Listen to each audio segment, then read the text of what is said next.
J'ai toujours eu une affection particulière pour le pur sang en règle générale. J'ai beaucoup monté en course. Ma femme, elle, n'a pas monté en course, mais elle monte à cheval.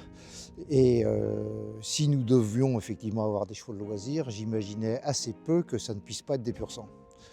Alors après, pourquoi? D'une part parce qu'ils le méritent. Il est certain qu'il faut trouver des chevaux qui ont le mental qui s'adapte à ce nouvel environnement et à cette nouvelle manière de travailler, même si c'est du travail excessivement amateur les concernant, enfin du travail de retraité d'une certaine manière, mais actif. Le pur sang a l'avantage d'être d'une part un cheval qui a du mental face au travail, et puis qui est vivant. J'ai horreur de monter des chevaux amorphes. Je m'attends à ce qu'ils puissent avoir des réactions mesurées, mais qu'ils puissent être tout simplement réactifs. Ils sont quasiment même plus faciles à monter parce qu'ils ont finalement cette génétique qui a été faite pour travailler et travailler de manière relativement intensive. Donc même s'ils sont dans un environnement qui ne génère pas ce travail intensif, ils sont en mesure de l'accepter et de pouvoir encaisser quasiment même plus facilement. Là, en l'occurrence, on a la chance de pouvoir utiliser la plage de Deauville, qui est un endroit extraordinaire pour pouvoir monter. Et là, on doit remercier Philippe Augier et la mairie de Deauville d'avoir toujours défendu l'existence d'équidés sur la plage. Alors, la première phase nécessite un peu de temps, c'est-à-dire qu'ils puissent être rééduqués.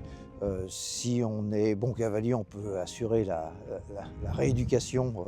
Si on est un peu un bon cavalier, l'organisation que peut procurer au-delà des pistes est assez judicieuse puisqu'elle met les chevaux dans un environnement où ils sont rééduqués pour qu'ils puissent être confiés à des gens qui savent respecter les chevaux, mais qui puissent les monter en toute sécurité. La rééducation passe aussi par le fait qu'ils changent complètement d'environnement.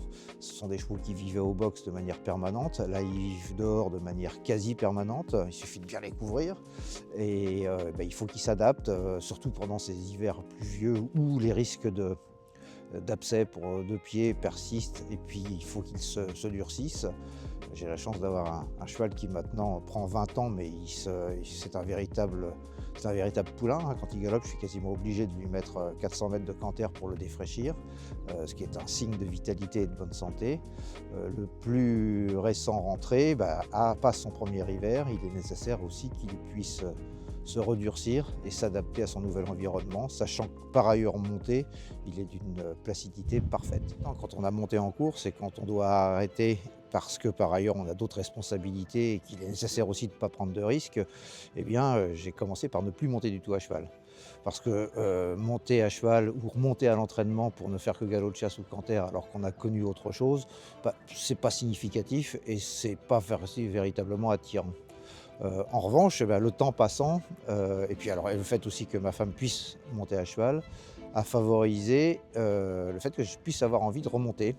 Et là, c'est pas la même recherche de sensations, hormis le fait que j'ai toujours préféré monter les pur sang, comme je le disais préalablement, parce que pour leur sensibilité, pour leur capacité sportive et pour le fait d'être sans doute plus vivant qu'un cheval ordinaire.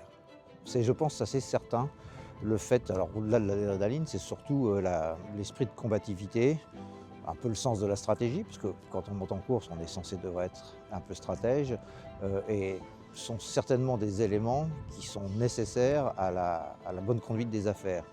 Donc instinctivement, je dirais que c'est quelque chose qui m'a aidé.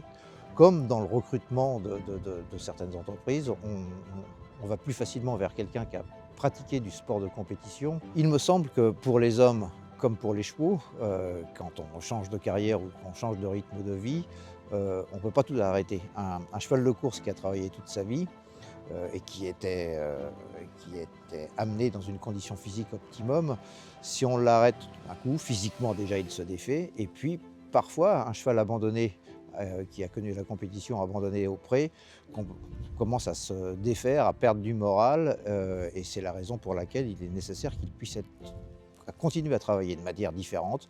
Pour les hommes, je pense que c'est à peu près la même chose. Si l'homme, en l'occurrence, a été habitué à être combatif, il faut qu'il continue à avoir des activités, des projets à un rythme différent pour qu'ils puissent garder le moral, rebondir et garder une certaine force physique aussi.